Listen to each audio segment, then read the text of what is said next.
मग आता बघा, ही जी बॅच आहे ही आपण 5 महिन्यांचे, आता सध्या आपण जे टार्गेट करणार आहे, मुद्दा काय की आपण पूर्व आणि मुख्य या दोन्ही परीक्षा ज्या आहेत या दोन्ही परीक्षांना टार्गेट करणारच आहोत. पूर्व अधिक मुख्य म्हणजे आता तुमचं जे लेक्चर सुरू राहतील, तुमच्या 3 लेक्चर्स पैकी एक लेक्चर हे मुख्य परीक्षेसाठी असेल. ठीक आहे, एक लेक्चर हे मुख्य परीक्षेसाठी असेल, 2 लेक्चर्स जे असतील हे पूर्व परीक्षेसाठी असतील. तर आपण पूर्व अधिक मुख्य ह्या दोघांची तयारी करतच निघणार आहोत, बरोबर आहे. पण पहिलं प्राथमिक किंवा प्रायमरी टार्गेट काय असणार आहे आपलं? प्रायमरी टार्गेट असेल आपलं पूर्व परीक्षा, जी 16 जून 2024 रोजी होणार आहे, बरोबर आहे. तर ही जी पूर्व परीक्षा आहे या पूर्व परीक्षेच्या दृष्टिकोनातून आपण याची तयारी करणार आहोत. मुख्य परीक्षेचा एक विषय आपण सुरू ठेवणार आहोत, म्हणजे जेणेकरून आपली पूर्व परीक्षा संपल्यानंतर मुख्य परीक्षेची तयारी करत असताना आपला तो विषय जो आहे तो संपलेला राहील, बरोबर आहे. कारण त्याच्यानंतर आपल्याला मुख्य परीक्षेचा अभ्यासक्रम सुद्धा अभ्यासायचा आहे. पूर्व परीक्षेचा अभ्यासक्रम संपल्यानंतर, पूर्व परीक्षा दिल्यानंतर आपल्याला मुख्य परीक्षेचा अभ्यासक्रम सुद्धा अभ्यासायचा आहे. तर त्याच्यासाठी म्हणून मी एक लेक्चर जे आहे ते मुख्य परीक्षेचं ठेवलं आहे सध्या, है ना. म्हणजे 2 लेक्चर आपण पूर्व परीक्षेचे करणार आहोत, एक लेक्चर आपण मुख्य परीक्षेचे करणार आहोत, बरोबर आहे. याच्यासाठी आता वीकली शेड्यूल जे आहेत ते तुम्हाला देणं सुरू करणार आहोत आम्ही, की कुठल्या वीकमध्ये, म्हणजे येणाऱ्या वीकमध्ये कोणते लेक्चर्स राहतील, कोणत्या सब्जेक्टचे लेक्चर्स राहतील, जेणेकरून मग तुम्हाला त्या सब्जेक्टच्या दृष्टिकोनातून चालता येईल पुढे, बरोबर आहे. आणि आपल्याला सर्व जे सब्जेक्ट आहेत त्यांना समान वेटेज देत चालायचं आहे. कारण जर आपण पूर्व परीक्षेच्या दृष्टिकोनातून बघितलं तर आपल्याला सर्व विषय जे आहेत पूर्व परीक्षेचे यांना समानच वेटेज देऊन चालावं लागतं. सारखेच प्रश्न जवळपास त्यांच्यावर येतात, म्हणजे सारख्याच नंबर ऑफ क्वेश्चन सारखेच येतात त्यांच्यावर, आहे ना. तर त्या दृष्टिकोनातून आपल्याला चालावं लागेल. पूर्व परीक्षेच्या तयारीसाठी आणखी एक महत्त्वाचं म्हणजे आपण मागील वर्षांच्या ज्या प्रश्नपत्रिका आहेत, म्हणजे प्रिव्हियस इयर क्वेश्चन्स जे आहेत ना, त्या प्रिव्हियस इयर क्वेश्चन्सचा सुद्धा आढावा घेणार आहोत. म्हणजे हे 3 तास जे आपले लेक्चर्स राहतील, या 3 तासात आपला सिलेबस होत राहील आणि याच्या व्यतिरिक्त एक वेळ घेऊन आपल्याला प्रिव्हियस इयर क्वेश्चन्सचं ॲनालिसिस करत राहणे आहे. प्रिव्हियस इयर क्वेश्चन्स जे आपण शिकतोय त्याच्यावर, जे चॅप्टर आपण चालवतोय, जो टॉपिक आपला सुरू आहे, त्या टॉपिकवर आपल्याला प्रिव्हियस इयर क्वेश्चन्स जे आहेत ते प्रिव्हियस इयर क्वेश्चन्ससुद्धा अभ्यासायचे आहेत या पूर्व परीक्षेसाठी सुरुवातीला. मग आपण मुख्य परीक्षेच्या दृष्टिकोनातून पूर्व परीक्षा संपल्यानंतर जो वेळ आपल्याला मिळेल त्या वेळेत आपण मुख्य परीक्षेचे प्रिव्हियस इयर क्वेश्चन्स जे आहेत त्यांचंही ॲनालिसिस करू. पण सुरुवातीला आपल्याला पूर्व परीक्षेवर पूर्ण फोकस करून, पूर्व परीक्षा क्रॅकच झाली पाहिजे ना, पूर्व परीक्षा निघालीच पाहिजे, आपण क्वालिफाय झालोच पाहिजे, या दृष्टिकोनातूनच तयारी करायची आहे. म्हणून आपण सुरुवातीला आता पूर्व परीक्षेच्या अभ्यासक्रमात जे टॉपिक आपले सुरू राहतील त्या टॉपिकवर जे प्रिव्हियस इयर क्वेश्चन्स राहतील, वेगळा वेळ घेऊन त्या वेगळ्या वेळेत प्रिव्हियस इयर क्वेश्चन्सचं ॲनालिसिस आपण करत राहणार आहोत. आणि याच्यासाठी तुम्हाला टायमिंग जे आहेत ते सुद्धा देईल मी तुम्हाला, की ह्या टायमिंगला तुम्हाला पूर्व परीक्षेचे जे प्रिव्हियस इयर क्वेश्चन्स आहेत त्यांचं ॲनालिसिस सुरू राहील आणि ते कुठं होतील, कसे होतील ते सुद्धा सांगणार आहे तुम्हाला. ठीक आहे. फक्त तुम्हाला काय करायचं आहे की रेग्युलर हे लेक्चर जे आहेत तुम्ही लाईव्ह अटेंड करत असाल तर फार छान. लाईव्ह अटेंड करणं होत नसेल तर रेकॉर्डिंग करत असाल, रेकॉर्डिंग पूर्ण करा, आहे ना. त्याच्यामुळं काय की तुम्हाला काय होणार आहे आणि काय नाही, पुढे काय शेड्यूल ठेवलेले आहेत ते सगळं समजतं तुम्हाला. बॅचचे शेड्यूल हेच राहतील, सकाळी 11 ते दुपारी 2 पर्यंत रेग्युलर बॅचचे शेड्यूल हेच राहतील. पण ॲडिशनल जे सेशन्स आपण घेणार आहोत, पूर्व परीक्षा क्रॅकच झाली पाहिजे आपली, 100% क्वालिफाईच झालं पाहिजे आपण, त्याच्यासाठी आपण जे ॲडिशनल सेशन घेऊ इव्हिनिंगला, बस त्या सेशनची माहिती तुम्हाला या सेशन्समधून मिळेल. 11 ते 2 मध्ये जे लेक्चर होतील त्यातून तुम्हाला मिळत राहील. बस त्याच्यासाठी तुम्हाला ते लेक्चर जे आहे, रेकॉर्डिंग जरी बघत असाल तरी पूर्ण बघायची आहे आणि इत्थंभूत बघायची आहे. एक एक शब्द जो आहे त्याच्यावर प्राणवतून लक्ष द्यायचं आहे, बरोबर आहे. कारण त्यातूनच तुमची पूर्वपरीक्षा जो आहे तिचा मार्ग जो आहे तो सुकर होणार आहे. क्लिअर आहे ना. तर मग आपण ही जी बॅच घेणार आहोत, या बॅचमध्ये आपण पूर्व आणि मुख्य दोघांचीही तयारी करतोय. मुख्यचा एक विषय आपण अभ्यासतोय. 11 ते 2 आपला वेळ आहे, 11 ते 2 काय आपला वेळ आहे बॅचचा. त्यात एक विषय आपण मुख्य परीक्षेचा अभ्यासतोय, 2 विषय आपण पूर्व परीक्षेचा अभ्यासतोय. प्रिव्हियस इयर क्वेश्चन्स जे आहेत त्याचे सेशन वेगळे घेणार आहोत आणि ते सेशन ह्या टॉपिकवर जे पूर्व परीक्षेसाठी टॉपिक सुरू आहेत त्या टॉपिकवरचे जे क्वेश्चन्स आलेले आहेत प्रिव्हियस इयर पेपर्समध्ये त्यांचा ॲनालिसिस आपण इथं करणार आहोत. म्हणजे जेणेकरून आपला टॉपिक जो आहे तो क्लिअर होत राहतो, पूर्व परीक्षेत प्रिव्हियस इयर क्वेश्चन पेपर्समध्ये आलेल्या प्रश्नांसह क्लिअर होत राहतो, काहीच प्रॉब्लेम राहणार नाही मग आपल्याला, आहे ना. तो टॉपिकच एकदम क्लिअर. बस मग त्याच्यावर काय सातत्याने एक रिव्हिजन द्यायची. आता रिव्हिजन कशी द्यायची त्याच्याबद्दलही चर्चा मी तुमच्यासोबत करणार आहे, किंवा रिव्हिजन कशी द्यायची आपल्याला, आहे ना. हा रिव्हिजनचा जो फंडा आहे हा फार महत्त्वाचा आहे. कारण आपण अभ्यास करतो, बागायत अभ्यास करतो, काहीच प्रॉब्लेम नाही. पण अभ्यास करत असताना एक लक्षात ठेवा की सगळ्यात महत्त्वाचा फॅक्टर जो आहे तो रिव्हिजन आहे. तुम्ही जर चांगल्या पद्धतीने रिव्हिजन देऊ शकलात है ना, योग्य पद्धतीने रिव्हिजन देऊ शकलात तर तुमची तुमची जी तयारी आहे ती तुमची तयारी परफेक्ट होऊन जाते. कारण आपण काय करतो, मॅक्झिमम विद्यार्थ्यांना सवय असते की पुढचं पाठ आणि मागचं सपाट, म्हणजे पुढे आपण पाठ करत जातो, कंटिन्युअसली अभ्यास करत जातो, मस्त फर्स्ट क्लासपैकी आपलं चालू असतं की हां हे चॅप्टर झालं, ते तो टॉपिक झाला, तो टॉपिक झाला, तो टॉपिक झाला, 10, 15, 20 टॉपिक झालेत है ना. पूर्ण सब्जेक्ट संपला. मग आता पूर्ण सब्जेक्ट संपल्यानंतर पहिला टॉपिक जो होता त्या टॉपिकवर जर प्रश्न विचारला है ना, तर तिथं काय होतं की काही विद्यार्थी अडकतात, मॅक्झिमम विद्यार्थी अडकतातच. का? पूर्ण तुमचा विषय जो आहे तो संपलाय, पूर्ण सब्जेक्ट संपलाय है की नाही. पूर्ण सब्जेक्ट संपल्यानंतर तुम्हाला पहिल्या टॉपिकवर प्रश्न विचारला की हरिओम तत्सत है की नाही, म्हणजे तिथं धिंगाणा लागून जातो. का लागतो?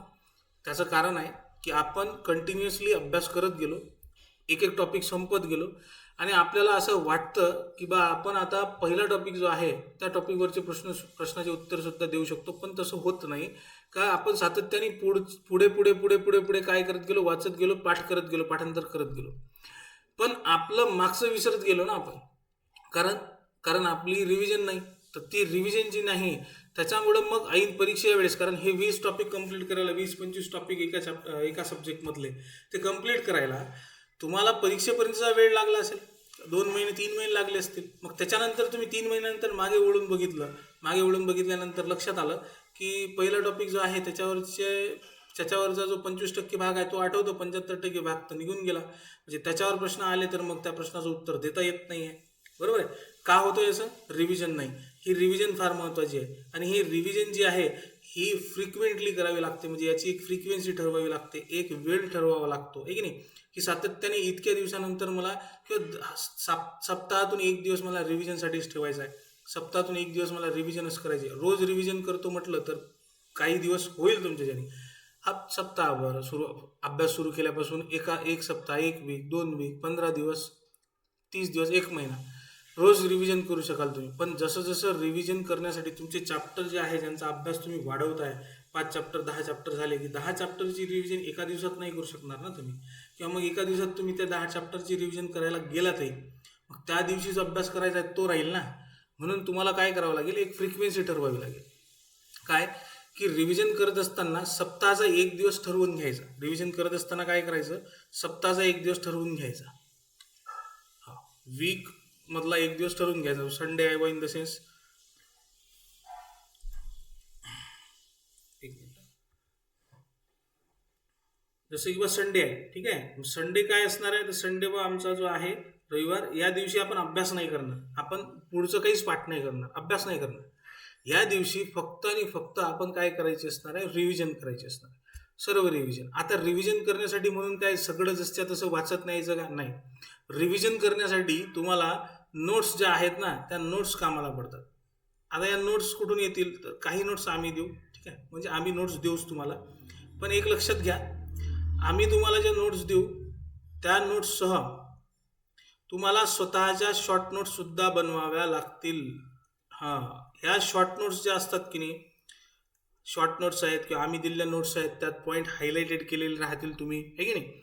तर आपण जेव्हा वाचतो, रीडिंग करतो, आपण ज्यावेळेस वाचन करतो, त्या वाचन करत असतानाच आपण शॉर्ट नोट्स बनवणं शिकलो पाहिजे. आता ही एक कला आहे की नाही, आणि ही कला आपल्याला अवगत असली पाहिजे. कारण आपण ज्या परीक्षांचा अभ्यास करतोय, ज्या परीक्षेचा अभ्यास करतोय आहे की नाही, ती काही अशी सर्वसाधारण परीक्षा नाही आहे. बरोबर आहे. त्या सर्वसाधारण परीक्षा नाही आहे, तिचा अभ्यासक्रम थोडासा वास्ट आहे. मग त्या दृष्टिकोनातून आपण शॉर्ट नोट्स बनवणं शिकलो पाहिजेत, आपल्याला शॉर्ट नोट्स बनवता आल्या पाहिजेत, हे आपल्याला सगळ्यात महत्त्वाचं आहे.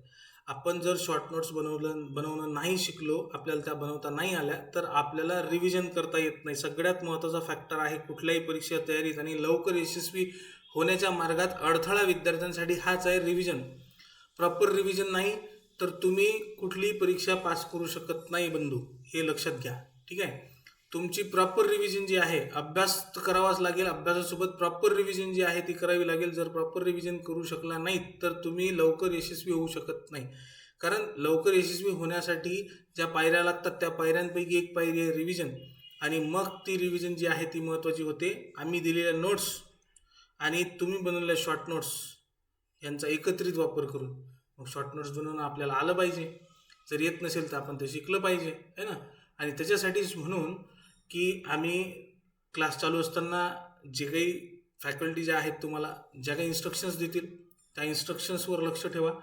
त्या दृष्टिकोनातून नोट्स बनवा. कशी नोट्स बनवायची ते आम्ही प्रत्येक टॉपिकवर सांगतो तुम्हाला की नोट्स कशी बनवायची, शॉर्ट नोट्समध्ये काय इन्क्लूड करायचं, काय नाही इन्क्लूड करायचं, आहे ना. ह्या सगळ्या गोष्टी तुम्हाला सांगितल्या जातात. दुसरं, प्रिव्हियस इयर क्वेश्चन्स ज्यावेळेस आपण ॲनालिसिस करतो त्या ॲनालिसिसवरही लक्ष ठेवा, कारण प्रिव्हियस इयर क्वेश्चन्सच्या बेसिसवरही तुम्हाला काही गोष्टी शॉर्ट नोट्समध्ये इन्क्लूड कराव्या लागतात, आहे ना. आणि वाचन करत असताना जी पुस्तकं सजेस्ट केली आहे ती पुस्तकं वाचलीच पाहिजेत. विद्यार्थी बोर्डाचे पुस्तक वाचत नाहीत, चुकतं. डायरेक्ट तुम्ही रेफरन्स बुक वाचू शकत नाही. पुस्तकं वाचायची आहेत तर ती बोर्डाची पुस्तकं आपल्याला वाचावीच लागतील. डायरेक्ट आपण रेफरन्स बुक वाचू शकत नाही, हे लक्षात ठेवा. कारण कंबाईनची तयारी करतोय आपण. कंबाईन किंवा राज्यसेवा ह्या परीक्षा अशा आहेत, UPSC अशा परीक्षा आहेत की त्यांना स्टेप बाय स्टेपच जावं लागतं, आहे की नाही. तुम्ही जर पहिल्यांदा तयारी करत असाल तर तुम्हाला इत्यंभूत पहिल्यांदा तयारी करणाऱ्या विद्यार्थ्याला स्टेट बोर्डचे बुक्स वाचावेच लागतील, पुस्तक वाचावेच लागतील. त्याला ऑप्शनच नाही आहे. मग ते झाल्यानंतर एक रेफरन्स बुक जे आहे ते वाचावं लागेल, ठीक आहे. आणि आम्ही शिकवतोय ते स्टेट बोर्ड आणि रेफरन्स बुक्स यांना एकत्रित करूनच. पण तुम्हाला स्टेट बोर्ड जे आहे त्याचं वाचन सुरू करणं गरजेचं आहे, म्हणजे आहे. त्यात तुमच्याकडे ऑप्शनच नाही, पर्याय नाही आहे तिथं. तुम्ही अगोदर वाचले असतील तर त्या स्टेट बोर्डच्या शॉर्ट नोट्स ज्या बनवल्या आहेत त्यांची रिव्हिजन सातत्याने चालू द्या. ऑप्शन नाही आहे, पर्याय नाही आहे. जर खरोखर हातून येत असेल की बा मी परीक्षा पास झालो पाहिजे, है ना, मी क्वालिफाय झालो पाहिजे पूर्व परीक्षेला, मी मुख्य परीक्षा पास झालो पाहिजे, मी कंबाईनची एक्झामिनेशन जी आहे ती पास झालो पाहिजे, है ना, क्रॅक केली पाहिजे, तर त्याच्यासाठी काही गोष्टींसाठी पर्याय उपलब्ध नाही आहेत. ते कराव्या लागतात, म्हणजे कराव्या लागतात, है ना. रिव्हिजन ही करावी लागते, पर्याय नाही आहे. शॉर्ट नोट्स बनवाव्या लागतात. नोट्स बनवत असताना पुस्तकं जी वाचतोय आपण त्या पुस्तकातून नोट्स बनवाव्या लागतात. म्हणजे स्टेट बोर्डाचे पुस्तक पहिल्यांदा प्रिपरेशन करणाऱ्या विद्यार्थ्यांनी स्टेट बोर्ड पूर्ण वाचणे, त्याची नोट्स बनवणे ते गरजेचं आहे. असं नाही की बा मी स्टेट बोर्ड वाचून घेतो मग त्याची नोट्स नाही बनवत, नाही, ते शक्यच नाही आहे. स्टेट बोर्ड वाचत असताना सुद्धा त्याची नोट्स बनवणं गरजेचं आहे, बरोबर आहे. मग त्या नोट्समध्ये भर कशाची पडू शकते, तर तुम्ही रेफरन्स बुक जे आहे ते वाचत असताना काही गोष्टी ज्या आहेत त्यांची भर त्या नोट्समध्ये पडू शकते. तुमच्या स्टेट बोर्ड वाचत असताना तुम्ही जी नोट्स बनवली आहे त्यात, किंवा दोन्ही नोट्स तुम्ही सेपरेट ठेवू शकता, बरोबर आहे. आणि ज्यांचा या अगोदर स्टेट बोर्डची पुस्तक वाचणं झाली आहेत ज्यांची, आहे ना, त्यांनी त्या स्टेट बोर्डच्या नोट्स ज्या आहेत त्यांची रिव्हिजन सातत्याने करणं गरजेचं आहे. याला पर्याय नाही आहे. या परीक्षा जशा आहेत यांना पर्याय नाही आहेत, तर मग या गोष्टींना पर्याय नाही आहेत. ते तुम्हाला करावं लागेल, म्हणजे करावं लागेल. तिथं तुमच्याजवळ ऑप्शन नाही आहेत, म्हणजे ऑप्शन नाही आहेत, हे लक्षात ठेवा, है ना. एवढ्या तळमळीने सांगण्याचं कारणच हे, कारण विद्यार्थी इथंच चुकतात, रिव्हिजन करत नाहीत सातत्याने, पहिला पॉईंट. दुसरं म्हणजे काय, स्टेट बोर्डाचे बुक जे आहेत ते वाचत नाहीत. स्टेट बोर्ड वाचणं गरजेचं आहे, तर गरजेचं आहे, त्याच्याशिवाय तुम्ही पुढे जाऊ शकत नाही. सांगणारे सांगतायत तर असंच सांगतायत का, नाही ना. आम्ही सांगतोय तुम्हाला तर असंच सांगतोय का, नाही, वाचावंच लागतं. UPSCच्या विद्यार्थ्यांना प्रिपरेशन करत असताना हा सल्ला का दिला जातो, NCERT वाचा. NCERT त्यांनी वाचणं गरजेचं, NCERT वाचणंच गरजेचं नाही आहे, ते NCERT समजून घेणंही गरजेचं आहे. कारण NCERTचा जो सिलेबस आहे ना, फार वास्ट आहे. त्यात जे टॉपिक दिले आहेत त्या टॉपिकची चर्चा फार वास्ट केलेली आहे. मग त्यांना NCERT समजून घेणं गरजेचं आहे. UPSCच्या प्रिपरेशन सुरू करत असताना विद्यार्थ्यांना स्पेशल NCERTच्या बॅचेस असतात, लक्षात घ्या. म्हणजे NCERT किती महत्त्वाचं होऊन जातं त्या विद्यार्थ्यांसाठी, मग स्टेट बोर्ड आपल्यासाठी किती महत्त्वाचं असणार आहे, है ना. मग त्या दृष्टिकोनातून लक्षात घ्या, कारण त्यांच्या बॅचेस आहेत. NCERTसाठी स्पेशल बॅच आहे, आणि मग UPSCच्या मुख्य सिलेबससाठी जो मेन सिलेबस सुरू होतो त्याच्यासाठी आहे. कारण मेन सिलेबस NCERTचा सिलेबस वाचल्याशिवाय समजूच शकत नाही, समजणेच शक्य नाही, आणि त्याचं पास होणे शक्यच नाही. मग जर तिथं NCERT महत्त्वाचं आहे, तिथं आपल्यासाठी इथं स्टेट बोर्ड महत्त्वाचं आहे कंबाईनची प्रिपरेशन करत असताना. मग आपण त्याच्याकडे दुर्लक्ष करून चालणार नाही, आपण त्याच्याकडे लक्ष देणं गरजेचं आहे. ह्या दोन गोष्टी आपण सोडता कामा नये. आम्ही लेक्चर घेतोय, तुम्ही लेक्चर अटेंड करा. लक्षात आलं का तुम्हाला काय करायचं आहे? बघा, मी तुम्हाला एक पूर्ण स्टेप सांगतो तुम्हाला करायचं काय नाही. लेक्चर अटेंड करा, जे डेली लेक्चर होत आहेत ते, है ना, ते लेक्चर अटेंड करत असताना स्टेट बोर्डाचं जे चॅप्टर वाचायला सांगितलं आहे ते चॅप्टर वाचा सातत्याने. लवकर होऊन जातं स्टेट बोर्ड, आता तुम्हाला वाचायला वेळ नाही लागणार, शाळेत राहिलेलं नाही आपण, त्याच्यामुळे स्टेट बोर्ड वाचायला आपल्याला वेळ लागणार नाही आहे, है ना. तर महत्त्वाचं आहे की लाईव्ह लेक्चर्स म्हणा किंवा मग रेकॉर्डेड लेक्चर्स म्हणा, हे रेकॉर्डेड लेक्चर्स करा. ठीक आहे. ह्या लेक्चर्ससह तुम्हाला स्टेट बोर्ड वाचायचे आहेत. ठीक आहे. स्टेट बोर्डचे बुक्स वाचा, हे वाचणं गरजेचं आहे. स्टेट बोर्ड झाल्यानंतर मग आम्हीच तुम्हाला सांगतो की रेफरन्स बुक कुठलं वाचायचं आहे. आम्ही नोट्स देतोय ते वाचायचं आहे. त्या सोडून तुम्हाला इतर रेफरन्स बुक एक तरी वाचणं गरजेचं आहे.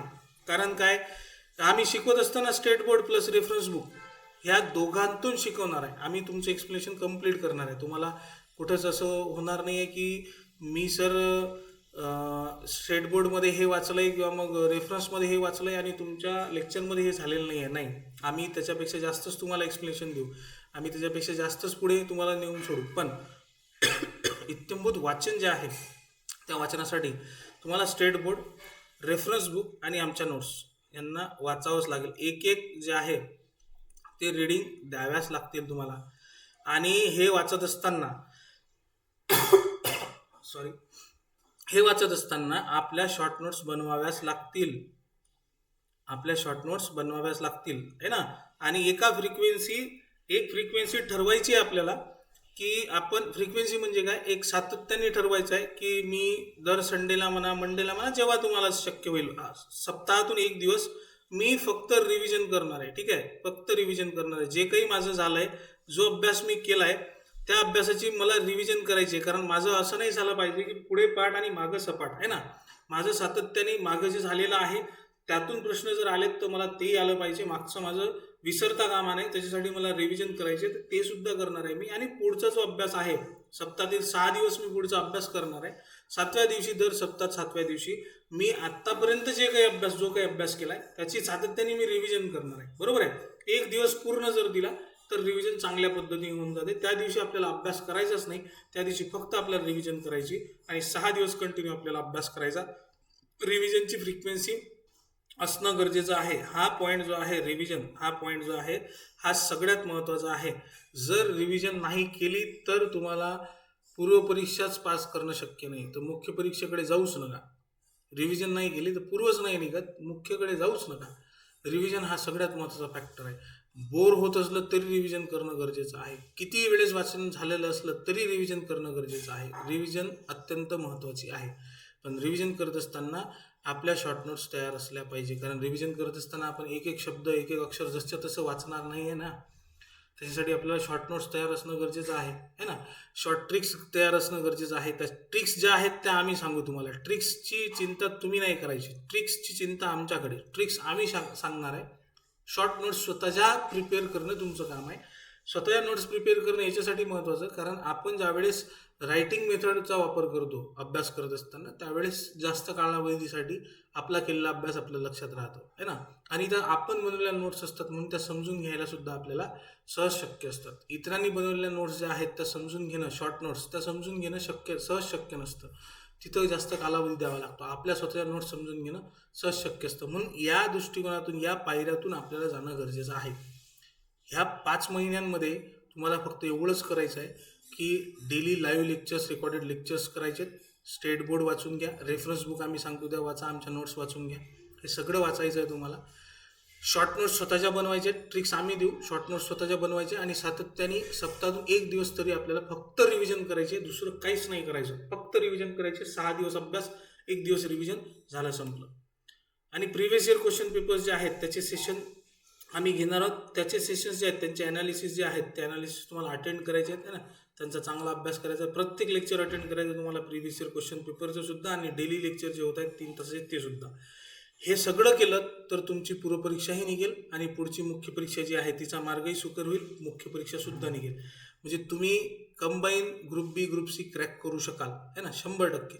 पण या डिसिप्लिननी चालावं लागेल तुम्हाला. हा जो डिसिप्लिन आहे, हा जो पॅटर्न आहे, या पॅटर्ननीच चालावं लागेल. याला तोडता येणं शक्य नाही, है ना. हा पॅटर्न जो आहे हा आपल्याला सांभाळून चालले. ठीक आहे. हे तुम्हाला लक्षात आलं असेल. आता पुढची गोष्ट, हे बघा, ही आपली बॅच आहे ना. 5 महिन्यांची आपण काय केली, ही 5 महिन्यांची आपली बॅच आहे.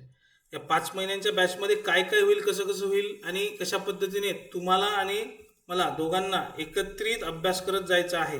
तुम्ही तुमच्या अभ्यासाकडे लक्ष द्याल, आहे ना. आणि त्यात कंट्रीब्युशन आमचं राहील. आम्ही तुम्हाला मार्गदर्शन करत राहू. आम्ही तुमचा सिलेबस जो आहे तो तुम्हाला पूर्णतः एक्सप्लेन करत राहू. पूर्ण सिलेबस जो आहे तो शिकवत राहू. 5 महिन्यांपर्यंत आपल्याला पूर्व परीक्षेच्या दृष्टिकोनातूनच तयारी करायची आहे. ठीक आहे. ही बॅच जी आहे तुमची ही पूर्व अधिक मुख्य दोन्हीही परीक्षा ज्या आहेत त्या समाविष्ट असतील. पूर्व आणि मुख्य या दोन्ही परीक्षा ज्या आहेत त्या समाविष्ट असतील. पण आपली पूर्व परीक्षा कधी आहे? पूर्व परीक्षा सर 16 जून रोजी आहे. तर मग आपलं पहिलं टार्गेट काय की पूर्व परीक्षा आपलं प्रायमरी टार्गेट आहे. पहिलं टार्गेट आहे आपलं पूर्व परीक्षा. आपण पूर्व परीक्षा जी आहे तिच्याकडे लक्ष देणार आहोत. बरोबर आहे. ग्रुप बी आणि ग्रुप सी मध्ये 10 पदं आहेत तुम्हाला माहिती आहे. पुढे मी तुम्हाला माहिती देतोच आहे. तर आता ही जी बॅच असणार आहे या बॅचबद्दल मी तुम्हाला 1-2 मिनिटं माहिती देऊन देतो. ही बॅच जी आहे या बॅचमध्ये काय असणार आहे तुम्हाला तर बघा ह्या फॅकल्टी ज्या आहेत म्हणजे प्रत्येक विषयाला त्या विषयाची तज्ज्ञ फॅकल्टी तुम्हाला दिली आहे मी, आहे की नाही. तज्ज्ञ आणि अनुभवी मार्गदर्शक दिले हे लक्षात घ्या. त्यानंतर रोज 3 तास लाईव्ह लेक्चर्स होतील आपले. त्याच्या रेकॉर्डिंग सुद्धा तुम्हाला उपलब्ध राहतील आणि त्या रेकॉर्डिंग ज्या आहेत त्या अनलिमिटेड व्ह्यूज सोबत राहतील. म्हणजे त्या रेकॉर्डिंगला आम्ही रेस्ट्रिक्शन लावलेलं नाही आहेत. तुम्ही कितीही वेळेस बघू शकता. ठीक आहे ना. PDF नोट्स आम्ही देणार आहोत तुम्हाला जसं सांगितल्याप्रमाणे की स्टेट बोर्ड वाचायचं आहे आपल्याला, रेफरन्स बुक वाचायचं आहे आणि नोट्स आम्ही देणार आहोत. बरोबर आहे. या तिन्ही गोष्टी तुम्हाला वाचन करायच्या आहेत आणि शॉर्ट नोट्स बनवायच्या आहेत. मागील वर्षांच्या प्रश्नपत्रिकांचं विश्लेषण हे 100% महत्त्वाचं आहे. हे सगळ्यात महत्त्वाचं आहे की प्रिव्हियस इयर क्वेश्चन्सचे अनालिसिस करणं महत्त्वाचं आहे. का? कारण प्रिव्हियस इयर क्वेश्चन पेपर्सचे अनालिसिस, प्रिव्हियस इयर क्वेश्चन्सचे अनालिसिस केल्यामुळं प्रश्न विचारण्याचा कल कसा आहे आयोगाचा ते समजतं. आयोग कशा पद्धतीने प्रश्न विचारत आहे कुठल्या टॉपिकवर ते समजतं आणि मग आपण त्या टॉपिककडे बघण्याचा दृष्टिकोन कसा ठेवायचा, त्याचा अभ्यास करण्याचा दृष्टिकोन कसा असला पाहिजे आपला हे आपल्याला कळतं आहे ना. त्याच्यासाठी आपल्याला प्रिव्हियस इयर क्वेश्चन पेपर्स जे आहेत त्यांचं अनालिसिस करणं गरजेचं आहे. तर टॉपिक वाईज आपण अनालिसिस करत राहू. आपल्याला कळत राहील की कुठल्या टॉपिकवर कशा पद्धतीचे प्रश्न जे आहेत ते आयोग विचारतात आणि आयोगाचा दृष्टिकोन काय असतो, आपला दृष्टिकोन काय असला पाहिजे अभ्यास करत असताना, आपण कशा पद्धतीने अभ्यास केला पाहिजे हे सगळं आपल्याला प्रिव्हियस इयर क्वेश्चन पेपर्समधून कळतं. ह्या सगळ्या गोष्टी तुमच्या होतील है ना. बॅच जी आहे ती आपली सुरू झाली आहे आणि फीस किती आहे? 2500 रुपये फीस आहे फक्त, जास्त फीस नाही आहे. पूर्व आणि मुख्य दोन्ही परीक्षा आम्ही या फीसमध्ये तुम्हाला देतोय. पूर्व अधिक मुख्य ह्या दोन्ही परीक्षा तुम्हाला देतोय 2500 या फीसमध्ये. आणि ही फीस जी आहे ही लिमिटेड पिरियडसाठी आहे. ठीक आहे. ठराविक कालावधीसाठी आहे. तो कालावधी संपल्यानंतर ही फीस जी आहे ही मूळ फीस जी आहे त्या फीसवर जाऊन पोहोचेल. म्हणजे असं समजा की ही फीस तुमची 5000 रुपये होऊन जाईल. आता सध्या 50%च फीस तुमची घेणं चालू आहे. काही लिमिटेड विद्यार्थ्यांसाठी आहे ना. ती विद्यार्थी संख्या भरली, लिमिटेड टाईम पिरियड संपला की ही फीस जी आहे ती मूळ फीसकडे वळून जाईल आणि मग तिथून तुम्हाला हा कोर्स जर घ्यायचा असेल तर मग तो कोर्स 5000 रुपयांना घ्यावा लागेल. आता सध्या तो कोर्स तुम्हाला 2500 रुपयाला मिळतोय. बरोबर आहे. आणि त्यातही अनुभवी शिक्षक जे आहेत, तज्ज्ञ अनुभवी शिक्षक जे आहेत ते सुद्धा मिळत आहेत आणि पूर्ण तयारी जी आहे ती आम्ही आमच्याच मार्गदर्शनाखाली तुमची करून घेतोय. आम्ही सांगतोय त्याच पद्धतीने तुम्हाला करायचं आहे. इतर कुठलाही मार्ग निवडण्याची गरज नाही आहे. ज्या पद्धतीने मी सांगतोय, ज्या पद्धतीने फॅकल्टी सांगतायत प्रत्येक विषयाचा अभ्यास करण्यासाठी, त्याच पद्धतीने तुम्हाला त्या विषयाचा अभ्यास करायचा आहे. इतर कुठलाही मार्ग अवलंबण्याची गरज नाही आहे. तुम्ही आम्ही सांगितलेल्या मार्गाने जाल 100% तुम्हाला तुमची पूर्वपरीक्षा सुद्धा क्रॅक होईल, मुख्यही क्रॅक होईल. म्हणजे सरळ तुमची कंबाईन जी आहे ती क्रॅक होऊन जाईल. पण तुम्हाला त्याच मार्गाने चालावं लागेल ज्या मार्गाने आम्ही सांगतोय. बरोबर आहे. चला मग आता आपण परीक्षेकडे वळू की परीक्षा कशी असणार आहे, त्याचा एलिजिबिलिटी क्रायटेरिया कसा असेल, क्वालिफिकेशन्स काय असतील, एज लिमिट काय असेल, नाही पदं कुठली आहेत, ह्या सगळ्या गोष्टीकडे आपण वळणार आहोत. बघा MPSC कंबाईन एक्झाम 2024 याचं ओव्हरव्ह्यू. आता हे बघा गट ब आणि गट क सेवा मागच्या वर्षीपासून हे एकत्रित घेण्यात येऊन राहिल्यात. बरोबर आहे. याच्या अगोदर काय व्हायचं की ग्रुप बी ची जी एक्झामिनेशन व्हायची, ग्रुप बी ची पूर्व परीक्षा जी आहे आणि मुख्य परीक्षा ज्या आहेत त्या स्वतंत्र व्हायच्या. ग्रुप बी ची स्वतंत्र व्हायची परीक्षा आणि ग्रुप सी ची स्वतंत्र व्हायची परीक्षा. मागच्या वर्षीपासून काय झालंय की ग्रुप बी आणि ग्रुप सी यांच्या पूर्व परीक्षा एकत्रित घेतल्या गेल्यात. मागची जी पूर्व परीक्षा झाली आहे कंबाईन ती ग्रुप बी आणि ग्रुप सी एकत्रित घेण्यात आली. यावर्षी 2024 मध्ये सुद्धा ग्रुप बी आणि ग्रुप सी, गट ब आणि गट क संयुक्त सेवा पूर्व परीक्षा जी आहे ही एकत्रितच घेण्यात येईल आहे ना, सोबतच घेण्यात येईल. कारण सिलेबस सारखा आहे, विषय सारखे आहेत, सगळं काही समान आहे. त्याच्यामुळे त्यांनी वेगवेगळं ठेवलेलं नाही. ग्रुप बी ची वेगळी परीक्षा घ्यायची, ग्रुप सी ची वेगळी नाही, एकत्रित घेतील आहे ना, एकत्रित परीक्षा होईल. गट ब आणि गट क सेवा संयुक्त पूर्व परीक्षा 2024. 10 पदं आहेत आपल्याकडे. किती पदं आहेत? ग्रुप बी ची 4 पदं आणि ग्रुप सी ची 6 पदं. ठीक आहे, ग्रुप बी ची 4 पदं, ग्रुप सी ची 6 पदं, असं मिळून एकूण 10 पदांसाठी ही पूर्वपरीक्षा होईल. सहाय्यक कक्ष अधिकारी आहे, राज्य कर निरीक्षक अधिकारी आहे, पोलीस उपनिरीक्षक आहे ना, दुय्यम निबंधक, त्यानंतर कर सहाय्यक, दुय्यम निरीक्षक, राज्य उत्पादन शुल्क, उद्योग निरीक्षक, लिपिक टंकलेखक, तांत्रिक सहाय्यक, विमा संस्था संस्था संचालनालय, त्यानंतर सहाय्यक मोटर वाहन निरीक्षक. ही 10 पदं आहेत. 4 पदं ग्रुप बी ची, 6 पदं कशाची, ग्रुप सी ची. पेपर आपल्याला माहित आहे की बा हा जो पेपर होतो हा MCQ बेस होतो, मल्टिपल चॉईस क्वेश्चन्स असतात है ना. फेब्रुवारी 2024 आणि मार्च 2024 याच्या दरम्यान काय होईल तुम्हाला, फेब्रुवारी 2024 मध्ये काय येईल, नोटिफिकेशन येईल आणि फॉर्म भरणं सुरू होईल. ठीक आहे, नोटिफिकेशन येईल. नोटिफिकेशन कधी येईल, फेब्रुवारी 2024 मध्ये नोटिफिकेशन येईल. जाहिरात कधी येईल, फेब्रुवारी 2024 मध्ये. फेब्रुवारी 2024 ते मार्च 2024 पर्यंत तुमचे फॉर्म जे आहेत ते भरणं सुरू राहतील. ठीक आहे, तर पुढच्या महिन्यात आपल्याला येईल नोटिफिकेशन. ते नोटिफिकेशन आल्यानंतर आपले फॉर्म भरणं सुरू होतील. फॉर्म भरणं सुरू होतील फेब्रुवारी मार्चमध्ये. आणि या फेब्रुवारी मार्चमध्ये फॉर्म भरणं झाल्यानंतर 16 जून 2024 रोजी तुमची पूर्वपरीक्षा होईल. कधी होईल, 16 जून 2024 रोजी. आता ही ठरलेली तारीख आहे, हा जो दिनांक आहे हा ठरलेला आहे.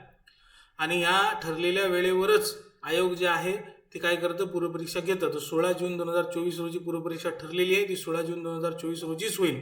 तर पूर्वपरीक्षा आता मी जाहिरात आल्यानंतर मग विचार करेल तयारीचा. तर लक्षात घ्या, हे काही असं नाही की तुमची ग्रॅज्युएशन म्हणजे युनिव्हर्सिटीची एक्झामिनेशन आहे ना, की तुम्ही महिनाभरात अभ्यास केला आणि महिनाभरात अभ्यास करून पास झाले. तर इथं पासिंग हा क्रायटेरियाच नाही आहे. ठीक आहे, तुम्हाला क्वालिफाय व्हावं लागतं. क्वालिफाय होण्यासाठी काय, पदसंख्या किती आहे, किती विद्यार्थ्यांनी फॉर्म भरलाय, पेपर कसा आलाय, बरोबर आहे, या सगळ्या गोष्टी ज्या आहेत या कट ऑफवर परिणाम करतात. त्याच्यामुळे तुम्हाला लक्षात ठेवणं गरजेचं आहे की आपण जितक्या लवकर शक्य आहे तितक्या लवकर अभ्यासाला सुरुवात करणं गरजेचं आहे. आपल्या हातून जर एक एक दिवस जात असेल तर तो एक एक दिवस महत्त्वाचा होऊन जातो. प्रत्येक दिवस महत्त्वाचा आहे. कंबाईन सारख्या परीक्षांची तयारी करत असताना, राज्यसेवेसारख्या परीक्षांची तयारी करत असताना एक एक दिवस महत्त्वाचा आहे. मग एक एक दिवस महत्त्वाचा आहे तर तुम्ही जाहिरात येण्याची वाट बघत असाल आणि मग त्याच्यानंतर तयारी सुरू करत असाल तर मी सांगतो तुम्हाला, या वर्षीच्या परीक्षेची तयारीच करू नका, 2025ची तयारी करा. मग कारण 2024 मध्ये तुमचं काहीच होणे नाही. ही जी मेंटॅलिटी आहे ना, ही थर्ड क्लास मेंटॅलिटी आहे की मी जाहिरात आली मग पहिले झोपेतून उठील धडधड मग अभ्यासाला सुरुवात करेल. तर भाऊ, तुमच्या अगोदर 2-2 वर्षापासून तिकडे पोट्टे तयारी करून राहिले आहे की ते 2-2 वर्षापासून तयारी करून राहिले ते मूर्ख आहेत का, नाही. मग तुम्ही कसे काय 2 महिन्यापासून 2 महिने 3 महिने अभ्यास करून तुम्ही निघून जाल. जाहिरात आल्यानंतर मग फॉर्म भरला, फॉर्म भरल्यानंतर मग आता भाऊ तयारी कशी करायची, 2 आणि 3 महिन्यात होणार नाही. हलवा आहे का, नाही. ते 2-2 वर्षापासून तयारी करून राहिले, त्यांच्यापुढे तुम्ही कसं काय निघून जाल, शक्यच नाही आहे. तर तुम्हाला जितक्या लवकर शक्य आहे तितक्या लवकर डिसिजन घेणं गरजेचं आहे. त्याच्यामुळं जाहिरातीची वाट बघू नका, जाहिरात येण्याची वाट बघू नका. जाहिरात येईल कधी, तुम्ही त्याची तयारी करायला सुरुवात कराल कधी, ह्या सगळ्या गोष्टी ज्या आहेत ना, ह्या सगळ्या गोष्टी वेळेवर सोडून चालत नाहीत. आपण वेळ हातात घेणं गरजेचं आहे आणि त्यानुसार आपण पुढची तयारी करणं गरजेचं आहे. तर नोटिफिकेशन येईल तुमचं फेब्रुवारी 2024 मध्ये. फेब्रुवारी मार्च या 2 महिन्यांमध्ये तुमचं फॉर्म फिलिंग सुरू राहील, ॲप्लिकेशन फॉर्म. पूर्वपरीक्षा जी आहे तुमची 16 जून रोजी होणार आहे, ही पूर्वपरीक्षेचा दिनांक आहे ना.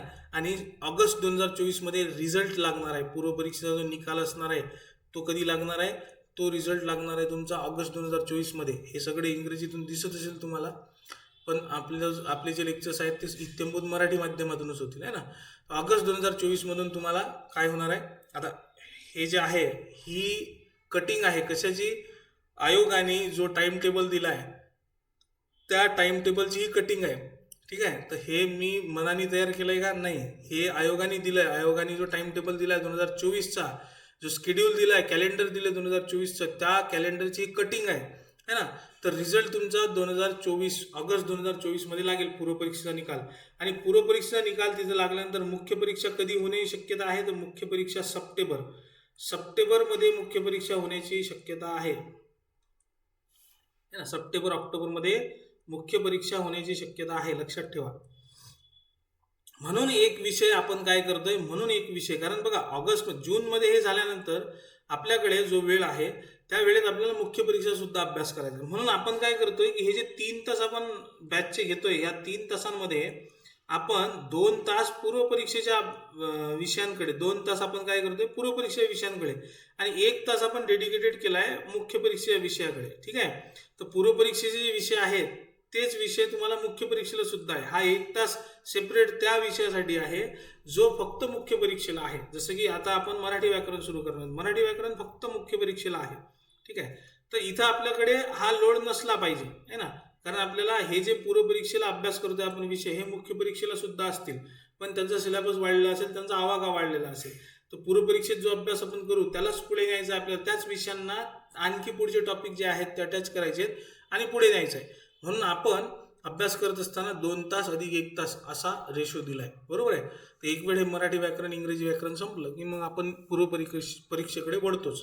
ठीक आहे. तर आपले 2 तास पूर्वपरीक्षेला, 1 तास मुख्य परीक्षेच्या विषयासाठी असतील आणि आपली पूर्ण तयारी होईल. याचं प्लॅनिंग जे आहे ते आम्ही करून बसलो आहे ना. याचं प्लॅनिंग आमचं झालेलं आहे की तुम्हाला कशा पद्धतीने पुढे न्यायचं आहे, फक्त तुम्हाला सांगतोय त्या पद्धतीने तुम्हाला पुढे जायचं आहे. क्लिअर आहे.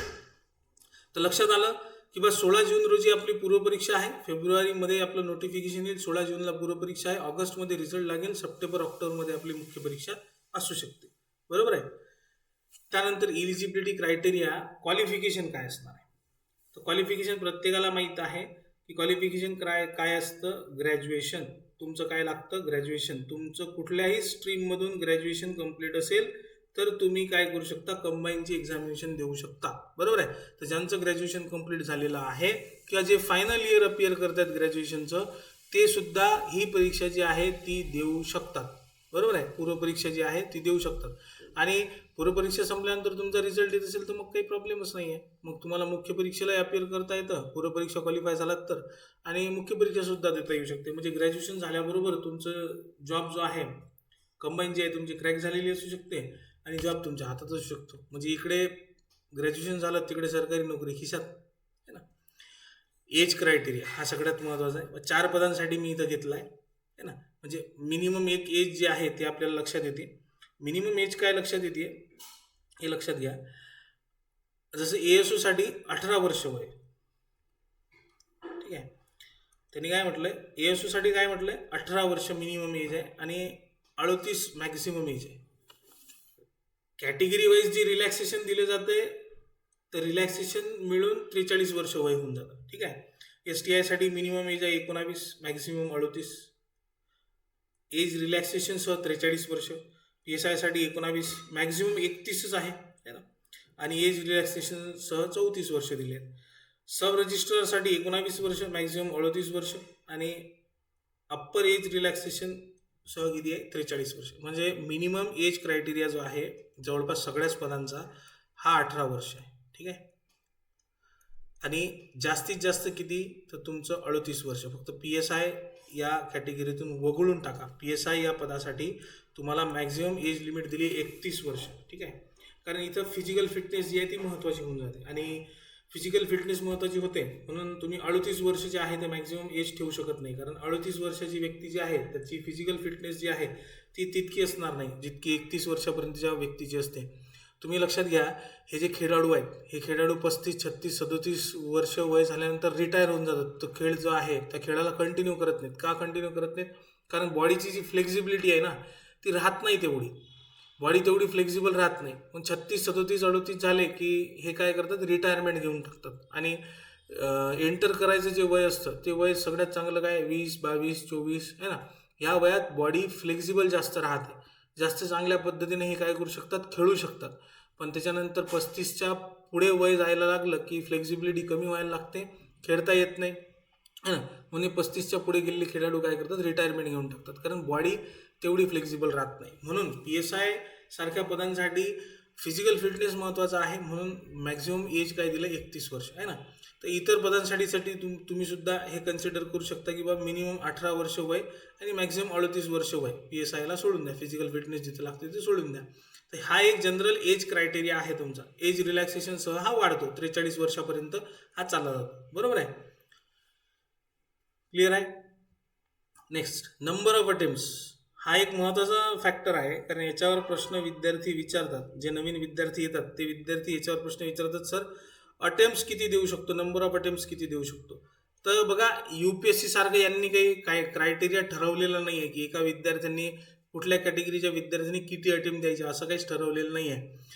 हे मॅक्झिमम एज क्रायटेरिया जो आहे तुमचा, मॅक्झिमम एज क्रायटेरिया जो असेल, ठीक आहे, मॅक्झिमम एज क्रायटेरिया तो संपेपर्यंत जितके अटेम्प्ट होऊ शकतात तितके अटेम्प्ट तुम्ही देऊ शकता. म्हणजे मिनिमम 18 वर्ष वय असताना पासून जर तुम्ही सुरू कराल तर 38 वर्ष वयपर्यंत, 38 आहे ना मॅक्झिमम, 38 पर्यंत, आणि एज रिलॅक्सेशन 43 पर्यंत समजा जितके अटेम्प्ट होतील तितके अटेम्प्ट तुम्ही देऊ शकता. नंबर ऑफ अटेम्प्टचा असा काही क्रायटेरिया दिलेला नाही आहे की फिक्स केलेलं आहे की 5 अटेम्प्ट आहेत किंवा 10 अटेम्प्ट आहेत असं फिक्स केलेलं नाही आहे.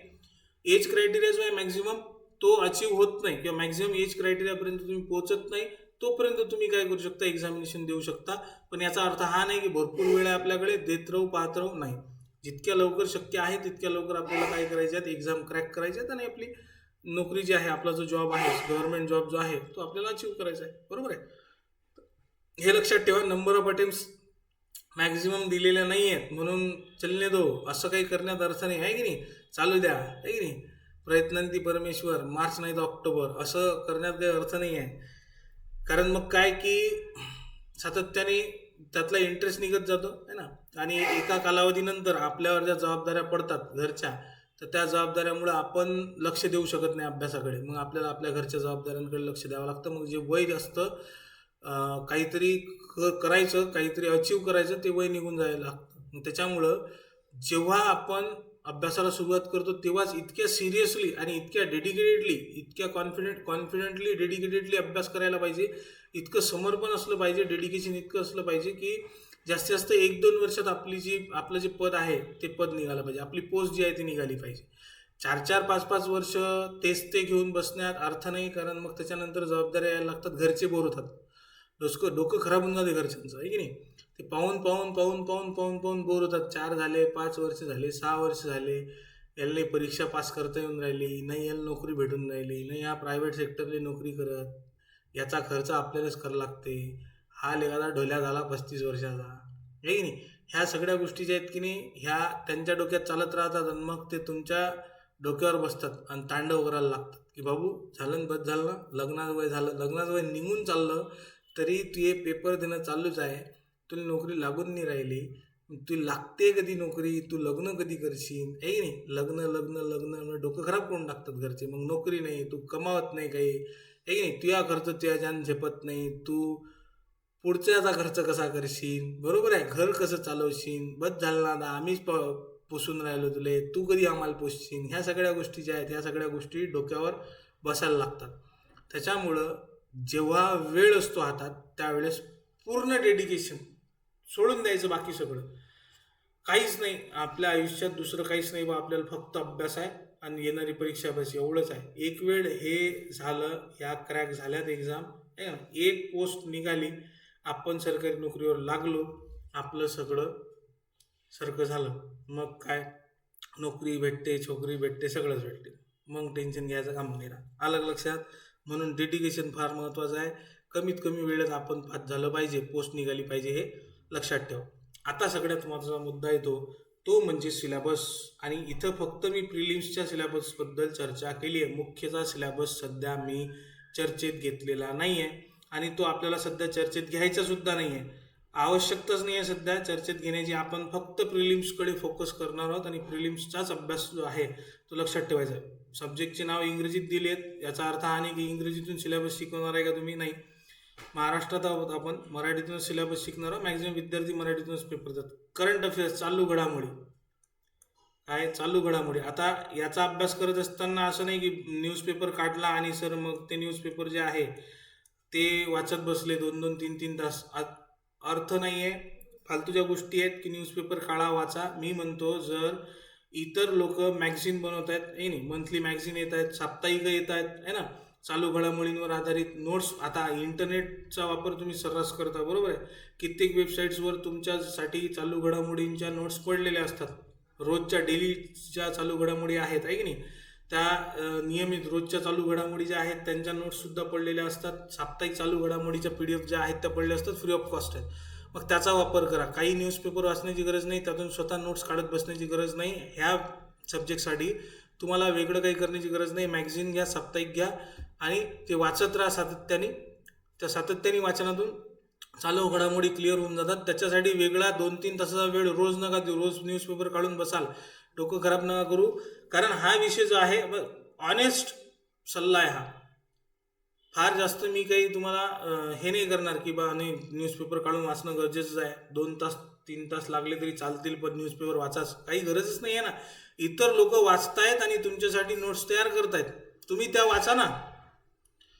इतर लोक त्या नोट्स वाचते, न्यूजपेपर वाचतायत, त्यांचा तोच विषय आहे, ते नोट्स तयार करतायत, तुमची पूर्ण चर्चा त्याच्यावर घडवतायत, सगळं करतायत, त्या वाचा ना. आणि चालू घडामोडी आम्ही सुद्धा घेणारच आहोत ना, तुम्ही त्याच्याकडे लक्ष द्या ना. तुम्ही स्वतः का वेळ दवडता? कारण इतर विषय आहेत भरपूर ज्यांचा अभ्यास करायचा आहे आपल्याला. मग इतर विषय भरपूर आहेत, तर चालू घडामोडी जर आयत्या भेटतायत तर तुम्ही आयत्या घ्या ना. कशासाठी स्वतः पेपर वाचाल आणि त्यातून नोट्स काढत बसाल? काहीच गरज नाही.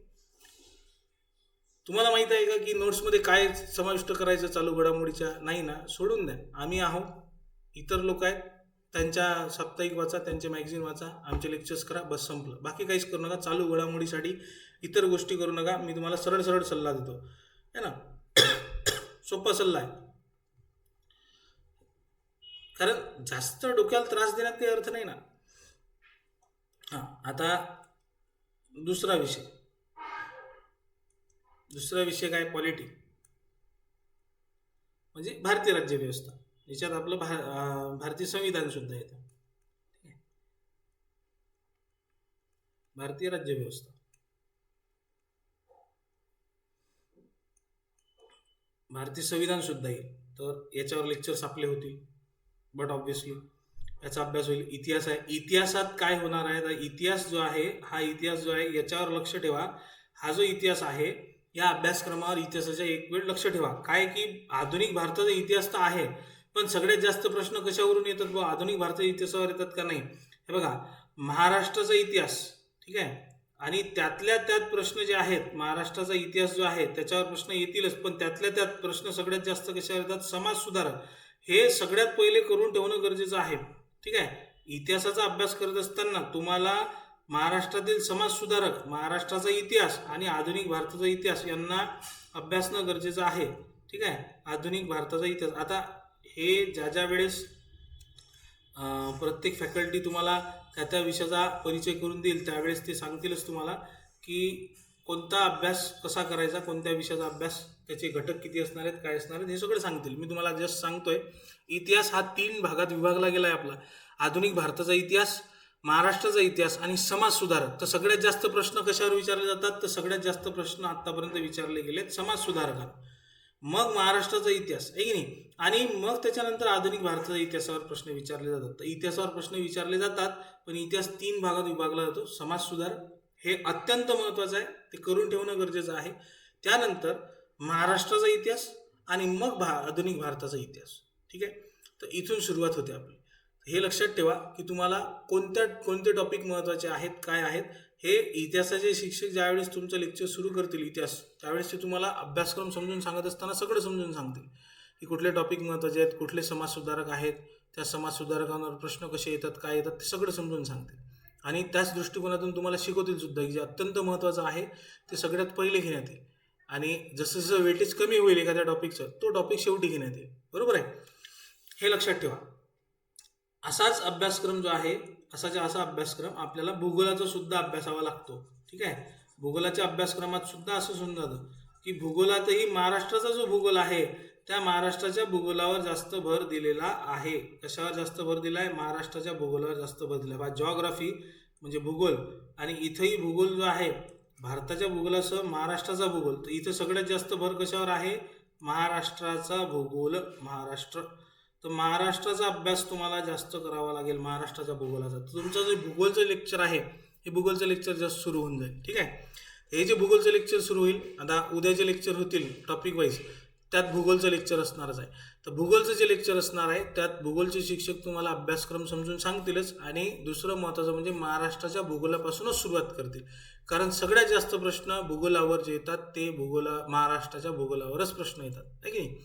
भूगोल हा विषय जो आहे तोही भारताचा भूगोल, महाराष्ट्राचा भूगोल असा विभागला गेला आहे, पण महाराष्ट्राच्या भूगोलावर जास्त प्रश्न येतात. आणि असं समजा हे जे टॉपिक आहेत तुमचे हे समान वेटेज असलेले टॉपिक आहेत. ठीक आहे. इकॉनॉमिक्स अर्थशास्त्र, अर्थव्यवस्था, अर्थव्यवस्थेत भारतीय अर्थव्यवस्था जी आहे त्या भारतीय अर्थव्यवस्थेची पूर्ण ओळख आहे तुम्हाला. हा जो इकॉनॉमिक्स आहे हा इकॉनॉमिक्स भारतीय अर्थव्यवस्थेची पूर्ण ओळख करून देतो की भारतीय अर्थव्यवस्था जी आहे त्या भारतीय अर्थव्यवस्था कशा पद्धतीने काम करते आणि कशी चालते, त्याच्या संकल्पना, त्याच्या संज्ञा, ह्या सगळ्या गोष्टी भारतीय अर्थव्यवस्थेत तुम्हाला इत्यंभूत शिकायला मिळतील. हा विषय सध्या तुमचा सुरू होणार नाही है ना, या विषयाला थोडासा वेळ लागेल सुरू व्हायला. जनरल सायन्स, सामान्य विज्ञान. तर सामान्य विज्ञान हा सुद्धा वेगवेगळ्या भागात विभागला जातो. सामान्य विज्ञान जो आहे हा विषय सुद्धा तुमचा वेगवेगळ्या भागात विभागला जातो. ठीक आहे. म्हणजे जीवशास्त्र आहे, जीवशास्त्र आहे, रसायनशास्त्र आहे, भौतिकशास्त्र आहे म्हणजे बायोलॉजी आहे. जीवशास्त्र म्हणजे काय, बायोलॉजी आहे की नाही. तर बघा हा जीवशास्त्र आहे म्हणजे बायोलॉजी. ठीक आहे. मग त्यानंतर तुमचं रसायनशास्त्र आहे, रसायनशास्त्र केमिस्ट्री. ठीक आहे, हा बायो आहे, हा केमिस्ट्री आहे. त्यानंतर भौतिकशास्त्र आहे म्हणजे फिजिक्स. ठीक आहे, कुठलं शास्त्र आहे, भौतिकशास्त्र आहे, फिजिक्स. त्यानंतर काय की आरोग्यशास्त्र सुद्धा यात दिले आहे. ठीक आहे, हायजीन, आरोग्यशास्त्र सुद्धा दिलं आहे हायजीन म्हणून.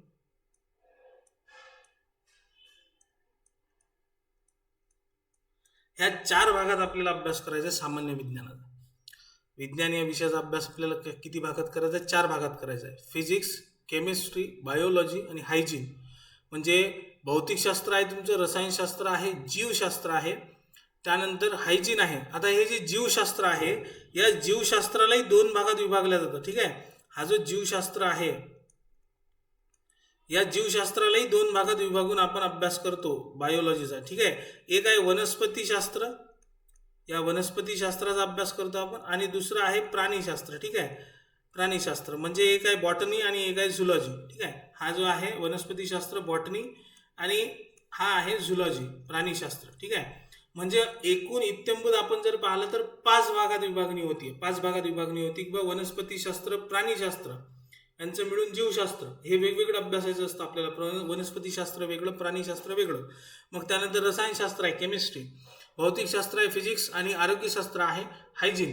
ह्या 5 भागात विभागून आपल्याला सामान्य विज्ञान जो आहे त्या सामान्य विज्ञानचा अभ्यास करायचा आहे. ठीक आहे, सामान्य विज्ञान हा विषय आपल्याला शाळेत कठीण जात असेल नाही की नाही, तर इथं तो सोपा जाईल. इथंच काय होईल, सोपा जाईल, कारण आपला IQ वाढलेला आहे ना. थोडेसे समजदार झालो आपण. आपल्याला माहीत आहे की कुठलाच विषय सोडून चालत नाही. ह्या विषयांना इत्यंभूत पूर्व परीक्षेत जवळपास सारखंच वेटेज आहे, जवळपास सारखंच वेटेज आहे. असं तुम्ही म्हटलं की बा 14 15 प्रश्न प्रत्येक विषयावर येतात. मग करंट अफेअर्स असो, पॉलिटी असो, हिस्ट्री असो, जॉग्राफी असो, इकॉनॉमिक्स असो, जनरल सायन्स असो की मॅथ्स रिझनिंग असो. की IQ आणि अरिथमॅटिक म्हणजे काय, हे मॅथ्स आणि रिझनिंग आहे ना. तर हे जे विषय आहेत तुमचे जवळपास 14 15 प्रश्न प्रत्येक विषयावर येतातच आहे ना. तर तुम्हाला कोणताही विषय सोडून चालणार नाही. तुम्हाला सगळ्यांचा अभ्यास करणं गरजेचं असणारच आहे. प्रत्येक विषय हा महत्त्वाचाच आहे. असं नाही की तुम्ही हा सोडून द्याल, तो विषय कराल, तो सोडून द्याल, तो विषय कराल, नाही. प्रत्येक विषय करणं गरजेचं आहे. जितके जास्त प्रश्न तुम्ही अटेम्प्ट कराल आणि जितके ॲक्युरेटली अटेम्प्ट कराल तितके तुमचे चान्सेस जास्त राहतील की तुम्ही पूर्वपरीक्षा क्वालिफाय कराल आणि मुख्य परीक्षेत पुढे याल. बघा IQ आणि अरिथमॅटिक म्हणजे हा मॅथ्स आणि रिझनिंग आहे, मॅथ्स प्लस रिझनिंग. ठीक आहे, मॅथ्स प्लस रिझनिंग. आलं लक्षात. तर मॅथ्स आणि रिझनिंगही ते तितकंच महत्त्वाचं आहे. सगळ्यात सोपं म्हणजे काय, रिझनिंग. इतकं काही डिफिकल्ट नाही आहे. टॉपिक जे आहेत ते सोपे आहेत आणि लिमिटेड टॉपिक आहेत रिझनिंगला, ज्या टॉपिकवर सातत्याने प्रश्न येतात. त्याच्यामुळे आपण रिझनिंगचा अभ्यास करत असताना तो अभ्यास लवकर संपून जातो आपला, का, आणि चांगल्या पद्धतीने संपून जातो. एक तर रिझनिंग एवढं डिफिकल्ट नाही आहे. तुम्हाला जे रिझनिंग आहे ते एवढं काही डिफिकल्ट नाही आहे आणि लिमिटेड टॉपिक आहेत. त्या लिमिटेड टॉपिकवरच प्रश्न विचारले जातात, त्याच्या पलीकडे जाता येत नाही. जे टॉपिक SSC CGL ला येतात, बँकिंगला येतात आहे की नाही, असे वास्ट टॉपिक आपल्याला इथं रिझनिंगमध्ये विचारले जात नाही. हां, मॅथ्सचा अभ्यास आपल्याला पूर्ण करावा लागतो. मॅथ्सचे कुठल्या टॉपिकवर प्रश्न विचारतील काहीच सांगता येत नाही. त्यामुळे सगळे टॉपिक जे आहेत ते अभ्यासावेच लागतात. म्हणजे मॅथ्सचं बेसिक मॅथ्सही अभ्यासावा लागतो, त्यानंतर त्याचं अर्थमॅटिक अभ्यासावं लागतं, त्यानंतर त्याचं मेन्सुरेशन, जॉमेट्री हे सगळं अभ्यासावं लागतं. तर ह्या सगळ्या गोष्टी ज्या आहेत ह्या मॅथ्सच्या अभ्यासाव्या लागतात. तर गणित जो आहे तो गणित पूर्ण करावा लागेल आपल्याला. रिझनिंगचे महत्त्वाचे टॉपिक जे आहेत तेच अभ्यासायचे आहेत आणि ते टॉपिक लिमिटेड आहेत, है ना. त्या लिमिटेड टॉपिकचा अभ्यास करायचा आहे. सोपे टॉपिक आहेत. त्या टॉपिकवर जेवढ्या प्रकारचे प्रश्न विचारले गेलेत तशाच प्रकारचे प्रश्न आपण इथं शिकणार आहोत, आहे की नाही. तर हे काय होईल, आता एक लक्षात घ्या की इथं तुम्हाला आपली जी बॅच सुरू असेल ना, या बॅचचा जो सिलेबस असेल ना, हा सिलेबस या पद्धतीने जाईल बघा. आता हे जे 2 तासाचे लेक्चर राहतील तुमच्या पूर्वपरीक्षेसाठी, तर या 2 तासात तुमचं मॅथ्स सुरू होईल, ठीक आहे. एक मी तुम्हाला म्हटलं की तुमचं भूगोल सुरू होईल, है ना. तर भूगोल हे सातत्याने पुढे जात राहील. मॅथ्सच्या ठिकाणी आपण मॅथ्स आणि मॅथ्सला वीकली अल्टरनेट घेणार आहोत. मॅथ्स आणि सायन्स हे आपण अल्टरनेट घेणार. सायन्स जे आहे ते 5 विभागात विभागलं जात आहे, थोडासा मोठा विषय आहे, त्याच्यामुळं मॅथ्स आणि सायन्स हे अल्टरनेट घेत राहणार आहोत आपण. भूगोल हा तुमचा सातत्याने जोपर्यंत संपत नाही तोपर्यंत कंटिन्युअसली चालत राहणार आहे भूगोल, ठीक आहे. आणि मॅथ्स आणि सायन्स हे अल्टरनेट चालू राहतील ह्या 2 तासात. मग 1 तास जे आहे तुमचं, जे मुख्य परीक्षेकडे आपण वळवलंय, तिथं तुमचं सध्या मराठी व्याकरण सुरू करणार आहोत. काय सुरू करणार आहोत? मराठी व्याकरण सुरू करणार आहोत. म्हणजे जेणेकरून तुम्ही जर याच्या व्यतिरिक्त मधात कुठली परीक्षा देत असाल, लक्षात घ्या, याच्या व्यतिरिक्त मधात जर एखादी येणारी परीक्षा देत असाल तुम्ही, आहे की नाही, तर ती परीक्षा जी आहे त्या परीक्षेसाठी तुम्ही तयार व्हाल. कारण मराठी व्याकरण हा इत्यंभूत असाच विषय आहे की मराठी व्याकरण असतोच, सरळ सेवा भरती परीक्षांना असतोच. तर तुम्ही जर मधात एखादी सरळ सेवा भरती परीक्षा देत असाल तर तिथं तुम्हाला मराठी व्याकरणासाठी वेगळी बॅच घेण्याची आवश्यकता नाही, इथंच तुमचं होऊन जाईल. तर मुख्य परीक्षेच्या दृष्टिकोनातून सुद्धा आपलं हे सुरू राहणार आहे. आणि येणाऱ्या ज्या परीक्षा आहेत तुमच्या, मधात एखादी सरळ सेवा देत असाल तर तिथं सुद्धा तुम्हाला हे कामाला पडणार आहे, है की नाही. म्हणून आपण मॅथ्स आणि सायन्स हे अल्टरनेट चालू देणार आहोत आणि भूगोल हा विषय तुम्हाला कंटिन्यू चालू राहणार आहे 2 तासात आणि 1 तासात तुमचं मराठी व्याकरण होणार आहे मुख्य परीक्षेसाठी. अशा पद्धतीने आपली जी बॅच आहे ती बॅच सुरू राहील, है ना. क्लिअर आहे. अपेक्षित आहे की सगळं समजलं असेल, बॅचबद्दलही सिलेबसबद्दलही, है ना. सगळ्या गोष्टी क्लिअर झाल्या असतील आणि तयारी कशी करायची मी सांगितलंय त्या पद्धतीने तयारी कशी असली पाहिजे आपली तेही तुम्हाला क्लिअर झालं असेल आणि किती लवकर तयारी सुरू करायची हे सुद्धा तुम्हाला क्लिअर झालं असेल, है ना. अशी अपेक्षा मला आहे. आता उद्यापासूनचे लेक्चर्स होतील, मधात लेक्चर्स जे झालेत आपले ते त्यांच्या रेकॉर्डिंग्स आपल्याला मिळू शकल्या नाहीत, है ना. ते टेक्निकल एरर होते, म्हणून आपण सुरुवातीपासून पुन्हा 2 दिवस आपले लेक्चर जे घेतलेत ते लेक्चर्स आता समजा वेस्टेज गेला तो टाईम, पण आपण सुरुवातीपासून पुन्हा तेच लेक्चर घेतोय. इथं आता वेस्ट होणार नाही कारण रेकॉर्डिंगची वेगळी व्यवस्था सुद्धा केली मी, वेगळी रेकॉर्डिंग सुद्धा सुरू आहे आणि ॲप्लिकेशनमध्ये रेकॉर्डिंग सुद्धा सुरू राहील. तर जर ॲप्लिकेशनमध्ये रेकॉर्डिंग नाही झालं आहे यदा कदाचित, तर बॅकएंडला माझ्याकडे रेकॉर्डिंग आहेतच, तर त्याचं टेन्शन घेण्याची गरज नाही. तसा प्रॉब्लेम येणार नाहीत, आपल्याला सांगितलं आहे त्यांनी, व प्रॉब्लेम येणारच नाही. जनरली प्रॉब्लेम येतच नाही, एखाद्या वेळेस प्रॉब्लेम आला तर आला, पण तो एखाद्या वेळेस जो प्रॉब्लेम येतो त्यासाठी आपण तयार आहोत. आपण वेगळी रेकॉर्डिंगची व्यवस्था करून ठेवली आहे. क्लिअर आहे. उद्यापासून तुमचे जे लेक्चर आहेत ते लेक्चर टॉपिक वाईज सुरू होऊन जातील आणि तुमचा सिलेबस जो आहे त्या सिलेबसला सुरुवात करणार आहोत. क्लिअर आहे. तर उद्या जे लेक्चर आहे ते मॅथ्स, जॉग्राफी म्हणजे गणित, भूगोल आणि मराठी व्याकरण हे 3ही लेक्चर तुमचे सुरू होतील. क्लिअर आहे. चालायचं मग, आहे ना. चलो.